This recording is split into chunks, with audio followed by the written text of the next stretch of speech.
Olá pessoal, continuando com o nosso curso de pré-cálculo, esse é o primeiro vídeo de conteúdo da aula 8. Na aula 8 nós vamos falar de vários capítulos, do capítulo de funções lineares, funções quadráticas e funções polinomiais desse livro aqui, mas nesse vídeo aqui nós vamos focar a atenção no capítulo 10 sobre funções lineares. Bom, a função linear é uma função que tem esse formato aqui, ou pode ser colocada nesse formato, né? E as principais características aqui é uma função muito simples, só tem esses dois parâmetros. E a função desses dois parâmetros basicamente é o seguinte: esse número a, ou seja, o coeficiente do x, ele te diz se a função é crescente ou decrescente, chamado coeficiente angular. Então, se o a for maior do que zero, a função é crescente, o gráfico dela é assim. E se o a for negativo, a função é decrescente, o gráfico dela é assim.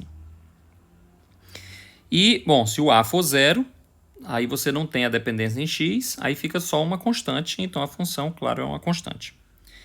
Esse a aqui, ele não só diz se a função é crescente ou decrescente, mas ela diz o quão crescente ou quão decrescente. Quer dizer, evidentemente, quando você tem uma função cujo gráfico é assim, ela cresce com uma certa taxa, né, uma taxa de variação. Se você tem uma função assim, evidentemente ela cresce muito mais rápido. A função preta cresce muito mais rápido que a função azul. Então, isso é manifestado na expressão da função com esse A maior. Ou seja, essa função azul, na lei de formação dela, na lei algébrica dela, esse A é um número menor do que a da função preta. Porque esse A está ligado com esse ângulo aqui. Ele é, na verdade, a tangente desse ângulo. Por isso também é chamado coeficiente angular, porque ele regula o tamanho desse ângulo. E se você sabe alguma coisa de trigonometria, você sabe que a tangente de um ângulo maior do que 90 graus é negativo. Então, por isso que quando A é negativo, a função é decrescente, ou seja, ela vira para cá. Porque o ângulo é maior do que 90, né? Uma outra coisa é que o gráfico passa por esses pontos aqui, como é muito fácil ver, né?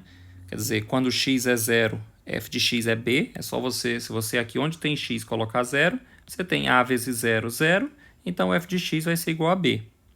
E se o x é 1, então o f de x é a mais b. É só você botar x igual a 1, você vai ver que o f de x vai ser igual a mais b. Então ele passa por esses dois pontos. Como é uma reta, basta 2 pontos para que você consiga traçar o gráfico. E esse b, ele regula o ponto onde a função cruza o eixo y, né, como a gente consegue ver daqui. Ou seja, quando x é igual a zero, né, lembrando que lá no plano cartesiano, o x igual a zero é justamente onde está o eixo y. Então, esse ponto aqui, 0b, esse b está bem aqui no eixo y. Então, esse b aqui é onde o gráfico cruza o eixo y. Então, se o b é igual a zero, ele vai cruzar o eixo y exatamente na origem. Ele vai cruzar bem aqui na origem do sistema de coordenadas. Bom, mas vamos ver um exemplo sobre isso. Bom, para traçar o gráfico, eu escolho alguns valores para x e atribuo valores. A gente vai ver que essa é uma técnica ruim para funções mais complicadas, esse negócio de atribuir valores, você precisa de métodos melhores ou uma análise mais sofisticada, mas no caso da função linear, esse método é o melhor que tem, porque como a função é simplesmente uma linha, basta eu ter 2 pontos e aí eu traço uma reta que passa por esses 2 pontos. Então é muito simples. Basta eu atribuir 2 valores para x e calcular f de x. Evidentemente, eu procuro os valores mais fáceis, né, que facilitam a minha vida. Então, eu escolho o x igual a zero, porque é muito fácil, a tabuada de zero é a mais fácil que tem. E aí eu calculo que f de zero é igual a 2 vezes 0 mais 1, e isso é igual a 0 mais 1, que é 1. Ou seja, isso significa dizer que quando x é 0, o y é 1. Nesse outro aqui, uma outra escolha que eu posso fazer é x igual a 1 também, muito fácil de fazer a conta. A tabuada de 1 também é muito fácil. 2 vezes 1 mais 1, isso dá 2 mais 1, que é 3. Isso significa dizer que quando x é 1, o y é 3. Então, aqui no plano cartesiano, eu represento esse ponto e depois represento esse ponto. E aí basta eu traçar uma linha passando por esses 2 pontos. Esse é o gráfico dessa função linear. Ou você pode ter o problema inverso também, né? O problema aqui essencialmente é você tem a lei de formação e quer saber por onde é que ela passa. O problema inverso seria você sabe por onde ela passa e você quer saber qual é a lei de formação. Então, para você fazer isso, é só você resolver esse sistema aqui. Quer dizer, vamos considerar esse exemplo aqui. Então, você tem uma função afim, uma função de primeiro grau, e o gráfico passa por esse ponto e passa por esse ponto. Então, é o seguinte, por ser uma função do primeiro grau, a gente já sabe que f de x é igual a ax mais b, porque essa é a forma mais geral de uma função do primeiro grau. Agora, passar por P1 significa dizer que quando o x é 1, o y é 3. E passar por P2 significa dizer que quando o x é 2, o y é 5. Né? Quer dizer, passar por esse ponto quer dizer quando o x é 1, a função dá 3. Quando o x é 2, a função dá 5. É o que está dito aqui. Agora, acontece que essa função, eu posso usar isso daqui. Ó. Então, com essa lei de formação, f de 1 é A vezes 1 mais B. Isso é igual a 3. E f de 2 é A vezes 2 mais B. Isso é igual a 5. Aí aqui você tem um sisteminha para resolver. Você resolve isso do jeito que você quiser. Você pode tirar o valor de A e substituir aqui e resolver. Você pode usar os métodos de álgebra linear. Enfim, faça do jeito que você quiser. Uma coisa que eu vou fazer é o seguinte. Eu vou subtrair essa equação menos essa. Então, 2A menos A é A. B menos B, 0. 5 menos 3 é 2. Então, encontrei o A. Agora, sabendo que A mais B é 3, então, B é igual a 1. Tendo encontrado A e B, eu consigo encontrar a resposta final à minha pergunta. A pergunta inicial é qual é a lei de correspondência dessa função. A lei de correspondência é f de x igual a 2x mais 1. Que criatividade, não? Bom, vamos fazer um outro exemplo. Você começa dizendo o seguinte. Sabendo que essa é uma função afim, então a função tem a forma ax mais b. Agora, sabendo que passa por P1, significa dizer que f de menos 1 é igual a 1. Sabendo que passa por P2, significa dizer que f de 2 é igual a menos 3. Agora, f de menos 1, com aquele formato lá, é a vezes menos 1 mais b igual a 1. Agora aqui, f de 2 é a vezes 2 mais 1 igual a menos 3. Caso alguém esteja perdido, a ideia é a seguinte. Quando o x é menos 1, o y é 1. Quando o x é menos 1, o y é 1. Quando o x é 2, o y é menos 3. Quando o x é 2, o y é menos 3. Agora, esse f de menos 1 e o f de 2, eu não posso calcular porque eu não sei quanto que é f de x. A única coisa que eu sei sobre f de x é que é uma função linear, uma função afim. Ou função do primeiro grau também é chamada. Como eu sei disso, então eu sei que ele tem esse formato. Considerando essa daqui, f de menos 1 é só onde tem x eu colocar menos 1. Então, daqui eu venho para cá. E o f de 2 é aqui, onde tem x eu coloco 2. Aí eu venho para cá. Agora, eu preciso resolver esse sistema.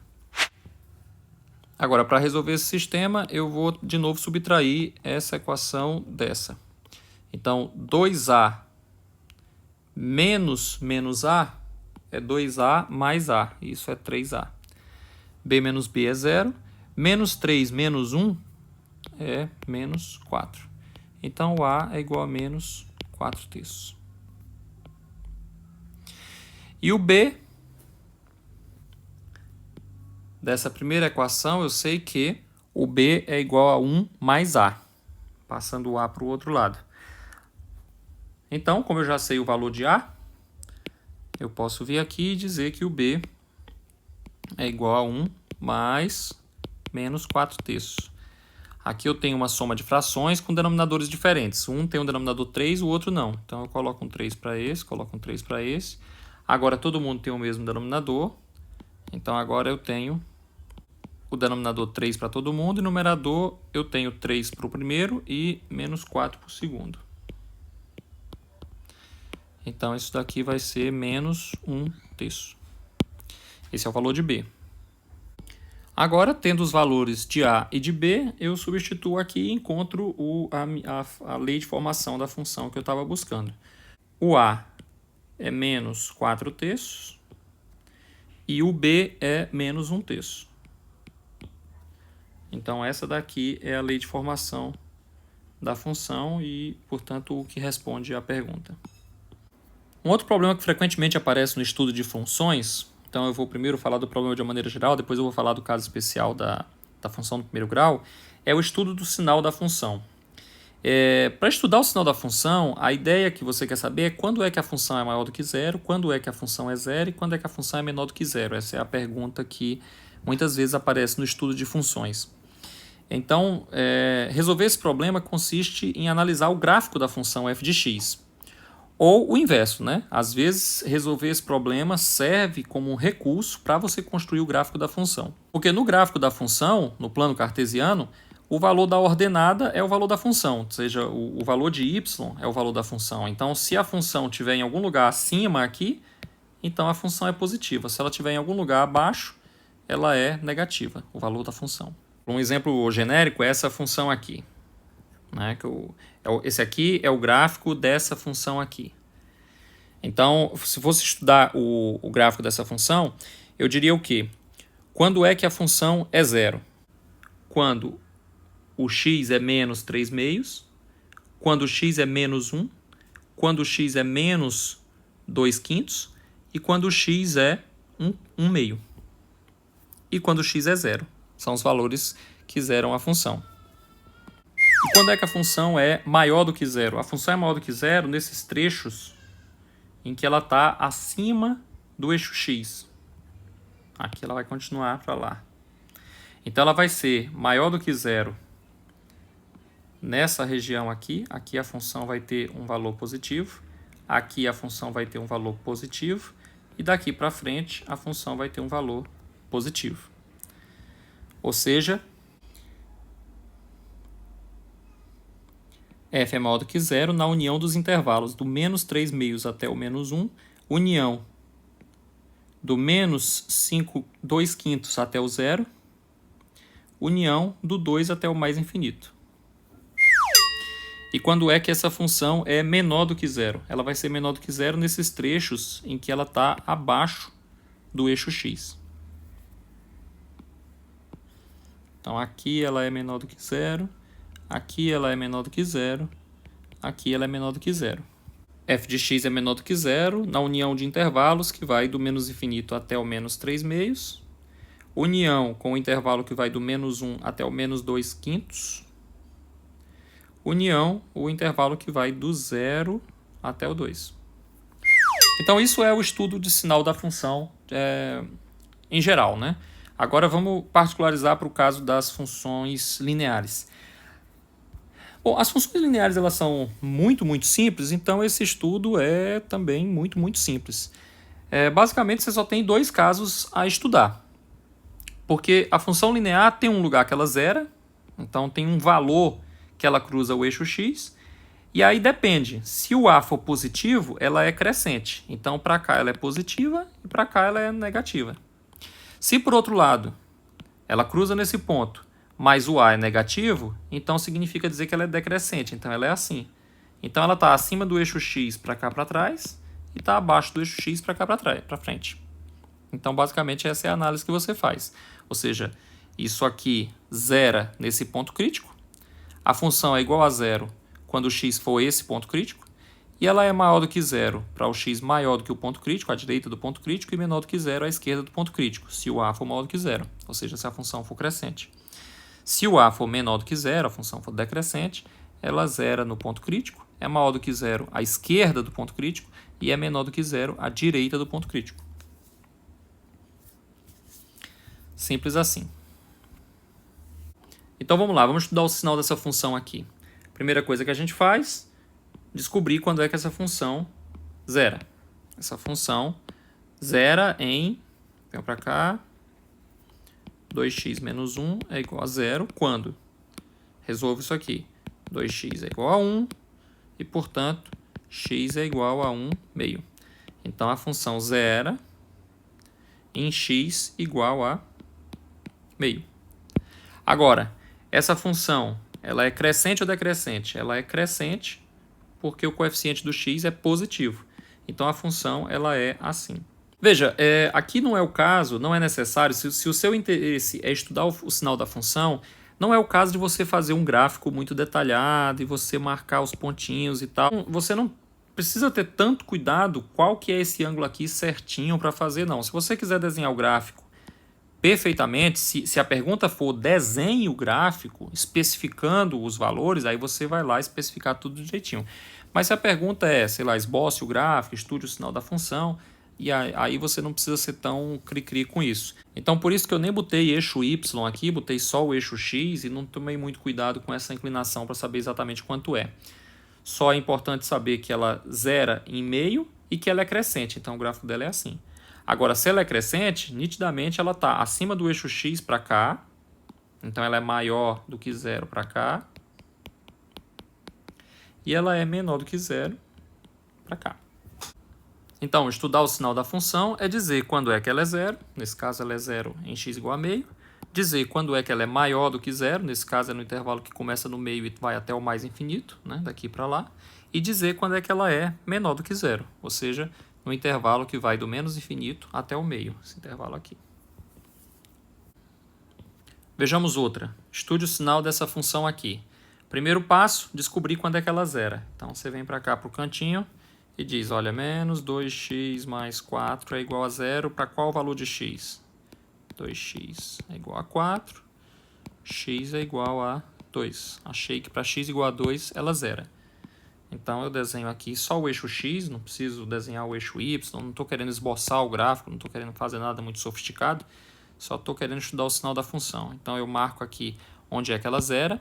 E aí, minha próxima preocupação é, ela é crescente ou ela é decrescente? Eu quero saber se a reta é assim ou se é assim. Não precisa se preocupar com a inclinação dela. Então, como esse coeficiente é negativo, significa dizer que ela é decrescente. Então, o gráfico é assim.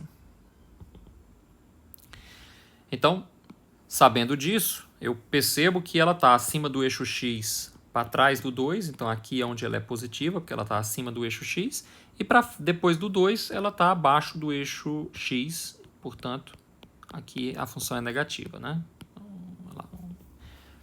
Então, tendo feito esse desenho para me orientar, agora eu respondo a questão. Quando é que a função é zero? Em x igual a 2. Quando é que a função é maior do que zero? No intervalo que vai do menos infinito até o 2. E quando é que a função é menor do que zero? No intervalo que vai do 2 até o mais infinito. Bom, eu vou parando por aqui, porque a aula de função linear é curtinha mesmo, porque não tem muito o que falar, é coisa simples. E no mais, vocês vão fazendo exercícios e vão vendo aí se vai aparecendo alguma dificuldade. E também para compensar a aula de função quadrática, que vai ser comprida. Até lá!